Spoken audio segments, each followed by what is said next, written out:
Por favor, inscreva-se. Este caso aconteceu nos Estados Unidos. No ano de 1980, Margaret Ann Paul nasceu em 6 de abril de 1908. Ela cresceu em uma família católica devota na pequena cidade de Edgerton, Ohio. Ela era a quarta de 9 filhos, e sua criação lhe transmitiu uma fé forte e uma vocação para a vida religiosa. Quando jovem, ela entrou para o convento como membro das Irmãs da Misericórdia. Durante décadas, ela serviu na igreja em várias funções. No final da década de 1970, ela foi designada para o Hospital da Misericórdia, onde desempenhou o papel de zeladora da capela do hospital. Ela ganhou uma reputação por sua piedade, disciplina e dedicação. Ela dedicou mais de 50 anos de sua vida a servir a Deus e à sua comunidade, ensinando e orientando os outros por meio de seu exemplo de oração e trabalho árduo. No entanto, tragicamente, foi justamente neste santuário que ela cuidava com tanta fidelidade que a irmã Margaret Ann teria sua vida encerrada de forma violenta e brutal. O padre Gerald Robinson era um sacerdote católico romano que, em 1980, trabalhava ao lado da irmã Margaret Ann no Hospital Mercy. O padre Gerald era conhecido na comunidade local como um clérigo de fala mansa, um tanto tímido, mas que mesmo assim tinha um grupo de seguidores devotos. Antes de 1980, o histórico do padre Gerald não indicava comportamento criminoso ou escândalo público.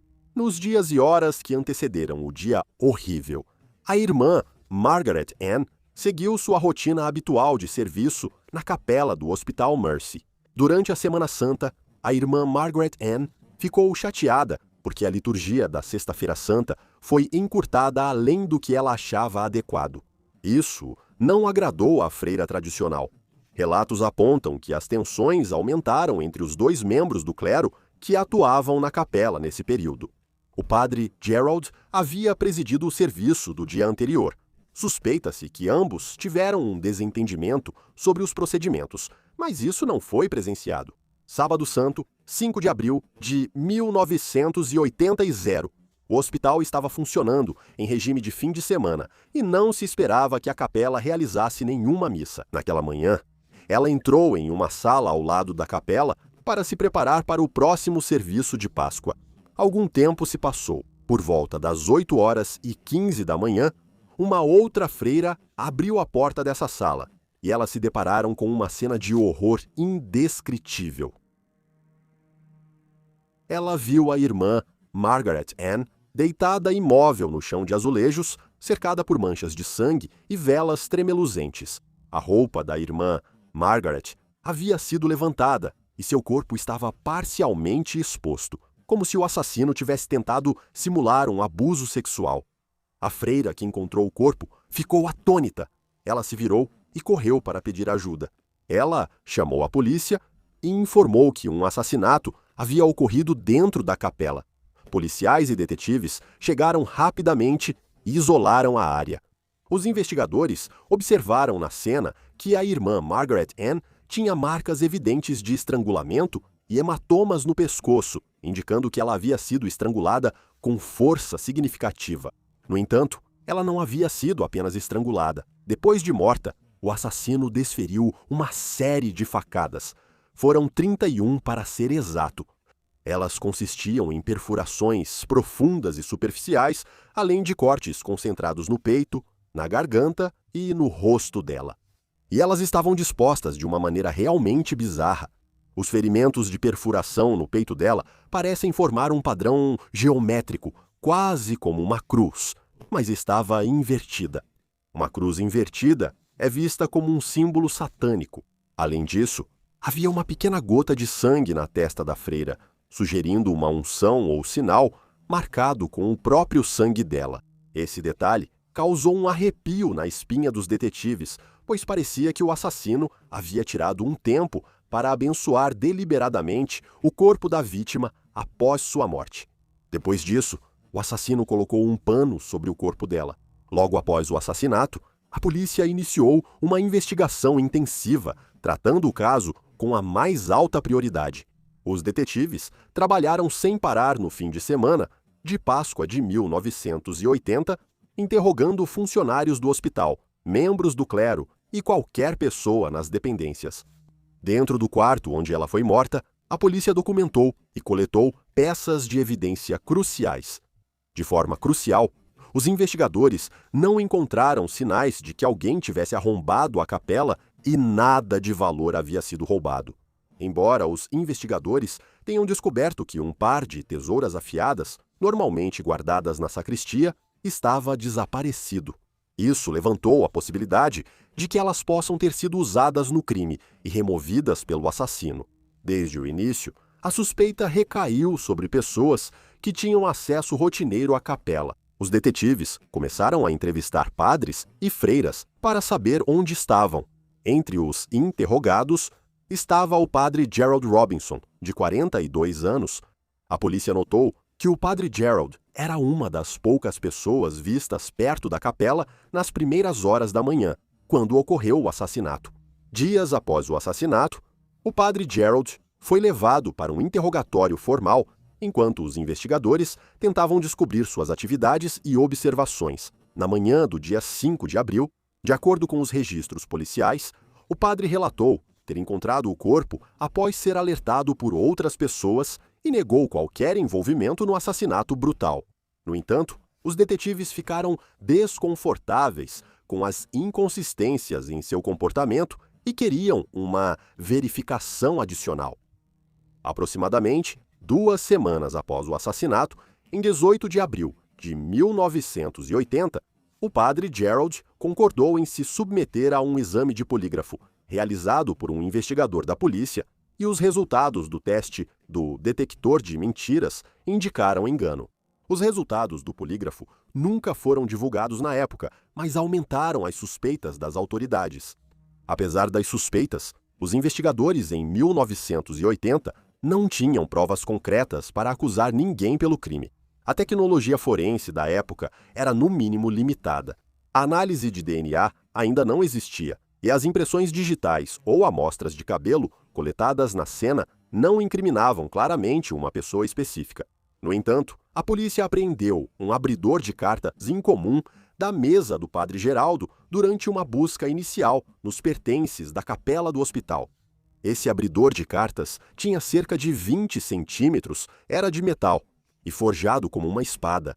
Em teoria, poderia ter sido uma arma, mas em 1980, as autoridades não tinham como ligar o abridor de cartas aos ferimentos de faca da irmã Margarida Ana. Após meses de investigação ativa, o caso foi esfriando gradualmente. No final de 1980, todas as pistas já tinham sido esgotadas. As evidências físicas foram guardadas na esperança de que um dia pudessem desvendar o caso. O padre Gerald continuou como suspeito, mas faltavam evidências suficientes para os promotores fazerem uma acusação formal. Na época, o caso de Margaret Ann tornou-se um caso arquivado que assombraria os detetives por muitos anos. Por mais de 2 décadas, o arquivo ficou praticamente intocado, apenas acumulando poeira. Mas então, em 2003, uma reviravolta inesperada no caso surgiu a partir de uma investigação não relacionada. Naquele ano, a Diocese Católica de Toledo estava lidando com acusações de abuso sexual por parte do clero, como parte do escândalo mais amplo de abusos na igreja. Em junho de 2003, um conselho de revisão ouviu o depoimento de uma mulher que mais tarde causaria um grande impacto na comunidade. A mulher, que cresceu em Toledo, alegou que havia sido fisicamente abusada e sofrido abuso sexual por vários padres em uma cerimônia ritualística quando era uma menina. Entre os nomes que ela mencionou estava o do padre Gerald Robinson. Ela descreveu alegações bizarras e assustadoras de atividades de culto satânico e rituais ocultistas envolvendo membros do clero, afirmando que o padre Gerald havia sido um de seus abusadores nas décadas de 1960 e 1970. A diocese inicialmente considerou essas alegações infundadas e não as encaminhou às autoridades, mas as acusações não desapareceram. Em dezembro de 2003, o Ministério Público do Condado de Lucas recebeu uma carta anônima detalhando as acusações da mulher, incluindo a ligação com o padre Gerald. Embora as alegações de abuso ritual satânico não pudessem ser verificadas, a menção do nome do padre Gerald no contexto de atos violentos levou as autoridades a reavaliarem sua situação. No início de 2004, a polícia reabriu oficialmente a investigação sobre o assassinato da irmã Margaret. Uma equipe especial de casos arquivados, liderada por detetives veteranos, analisou as antigas evidências com um novo olhar e utilizou técnicas forenses que não estavam disponíveis nos anos 1980. Uma das evidências mais importantes reexaminadas foi o pano de altar ensanguentado colocado sobre o corpo da irmã, Margaret Ann. A polícia enviou o pano e um abridor de cartas para análise forense avançada. Um especialista em padrões de manchas de sangue usou imagens de alta resolução e sobreposições digitais para conferir se o formato do abridor correspondia às manchas no pano. Surpreendentemente, a análise moderna revelou que muitas das pequenas marcas de sangue no pano correspondiam em formato às características únicas do abridor de cartas do padre Gerald. Essa descoberta deu aos investigadores a ligação concreta que eles haviam faltado por décadas. Munidos dessas novas evidências forenses, os detetives elaboraram um relatório do caso e consultaram um promotor do Condado de Lucas em 23 de abril de 2004. Mais de 24 anos após o assassinato, as autoridades decidiram prender o padre Gerald Robinson pelo assassinato da irmã Margaret. Sem incidentes, esse padre de 66 anos foi detido em sua residência. Um grande júri do Condado de Lucas posteriormente apresentou uma acusação formal contra o padre Gerald, acusando-o de homicídio qualificado em conexão com o assassinato de 1980.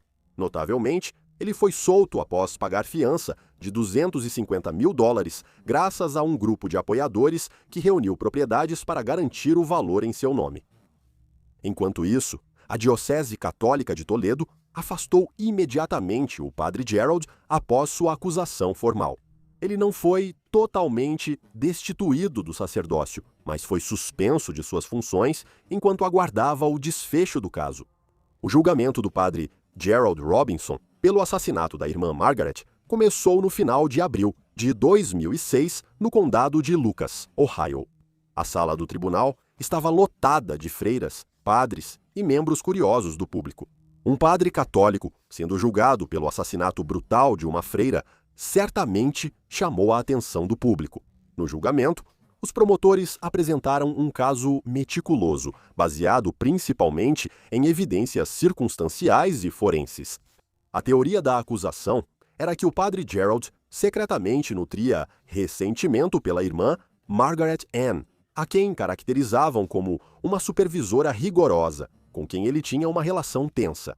Eles achavam que haviam discutido no Sábado Santo de 1980, provavelmente devido ao descontentamento da irmã Margaret com o serviço encurtado da Sexta-feira Santa. No dia anterior, alegaram que isso levou o padre Gerald a perder o controle e cometer o homicídio em um acesso de violência. O Estado usou a análise forense moderna que vinculava o abridor de cartas do padre Gerald ao assassinato para apoiar suas alegações. O legista também afirmou que a lâmina do abridor de cartas era compatível com alguns ferimentos perfurantes na vítima. Isso incluía um ferimento profundo na mandíbula da irmã Margaret Ann, compatível com a ponta do abridor de cartas ao ser sobreposto à imagem de raio-x. O promotor também abordou os aspectos ritualísticos do crime e descreveu como o assassino esfaqueou a freira mais de 9 vezes no coração em forma de cruz invertida. A promotoria sugeriu que os detalhes do assassinato apontavam para um ato de fúria, com possíveis conotações de blasfêmia ou simbolismo satânico distorcido. A defesa contestou vigorosamente o caso da promotoria em todos os momentos. Eles observaram que não havia nenhuma evidência direta, nenhuma testemunha ocular, nenhuma confissão e nenhuma impressão digital ligando o padre Gerald ao crime horrendo. Então, O júri soube que o teste de DNA nas evidências da cena não conseguiu implicar o padre Gerald. Em seguida, as evidências foram apresentadas ao tribunal. Esse DNA, encontrado nas raspagens debaixo das unhas da irmã Margaret e em partes de sua roupa íntima, não correspondia ao padre Gerald Robinson.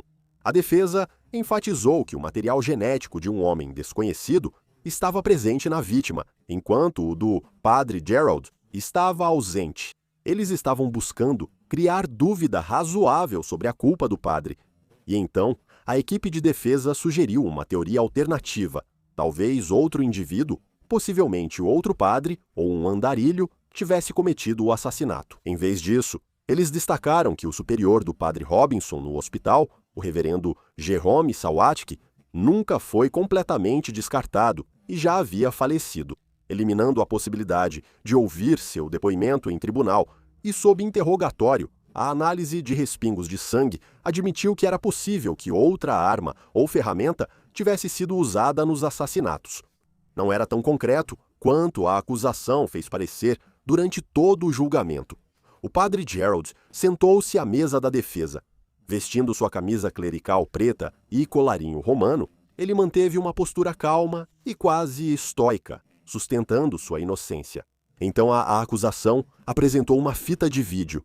A fita mostrava o padre Gerald depois que os detetives o deixaram sozinho na sala de interrogatório. Ele foi visto sussurrando algumas palavras. No vídeo, o padre juntou as mãos e murmurou: "Irmã, irmã", e então abaixou a cabeça no que parecia ser algum tipo de oração. Em um momento, ele disse para si mesmo: "Oh, meu Jesus!" Os promotores sugeriram que esse foi um momento de culpa pessoal ou um apelo por perdão divino. Após 3 semanas de depoimentos detalhados e evidências, o caso foi para o júri, em 11 de maio de 2006. O júri apresentou seu veredito após cerca de 6 horas de deliberação pelo assassinato da irmã Margaret. O padre Gerald Robinson foi considerado culpado. Quando o veredito foi anunciado, o padre de 68 anos não demonstrou nenhuma reação visível, olhando fixamente para frente em silêncio. O juiz imediatamente impôs a sentença obrigatória de prisão perpétua, com possibilidade de liberdade condicional após 15 anos na sala do tribunal. Várias freiras ofegaram ou começaram a chorar silenciosamente ao ouvir o veredito, enquanto membros da família da irmã Margaret Ann deram as mãos e abaixaram a cabeça em alívio. O padre condenado foi algemado e retirado do tribunal para cumprir sua sentença. Pela primeira vez na história dos Estados Unidos, um padre católico foi condenado por matar uma freira. Após a condenação, a equipe jurídica do padre Gerald entrou com recursos. Em julho de 2008, o Tribunal Distrital de Apelações de Ohio manteve a condenação, mesmo com recursos pendentes. Novos testes foram feitos nas evidências forenses para esclarecer dúvidas sobre o DNA desconhecido da cena do crime. Em 2009, o material encontrado sob as unhas da irmã Margaret Ann foi analisado, mas não conseguiu implicar nenhum outro suspeito. Foi decidido que a pequena amostra de DNA era provavelmente um contaminante ou vestígio aleatório de origem desconhecida. Diante do cenário caótico do crime e das muitas pessoas que manipularam as evidências ao longo dos anos, os promotores destacaram que, apesar do DNA não identificado, as principais provas, o abridor de cartas e os padrões de sangue, apontavam claramente para Gerald Robinson, e todos os tribunais de apelação, até mesmo a Suprema Corte dos Estados Unidos, mantiveram essa decisão. O padre Gerald passou os últimos anos de sua vida na prisão. Segundo relatos, ele se manteve reservado e, ocasionalmente, recebia visitas de um pequeno grupo de apoiadores. Em maio de 2014, Gerald sofreu um ataque cardíaco na prisão e foi transferido para o Franklin Medical Center em Columbus. Sua saúde piorou rapidamente. No dia 4 de junho de 2014, Gerald Robinson morreu sob custódia aos 76 anos. A morte dele levantou uma questão para a igreja. Um padre condenado por assassinar uma freira deve receber os ritos fúnebres tradicionais para o clero? E foi decidido que sim. Em 11 de julho de 2014, cerca de 200 pessoas compareceram a uma missa em sua homenagem. Fora da igreja, ocorria um pequeno, porém barulhento protesto. A rede de sobreviventes de abusos por padres e outros grupos de defesa das vítimas se opuseram a Gerald receber um funeral clerical com todas as honras, chamando isso de profundamente insensível à luz de seus crimes. No funeral, o reverendo Charles Ritter disse: "O padre seguinte, Robinson, por muitos anos, carregou um fardo pesado. Se era um fardo de culpa ou um fardo de uma injustiça, eu não sei. De qualquer forma, esse fardo foi tirado dele agora.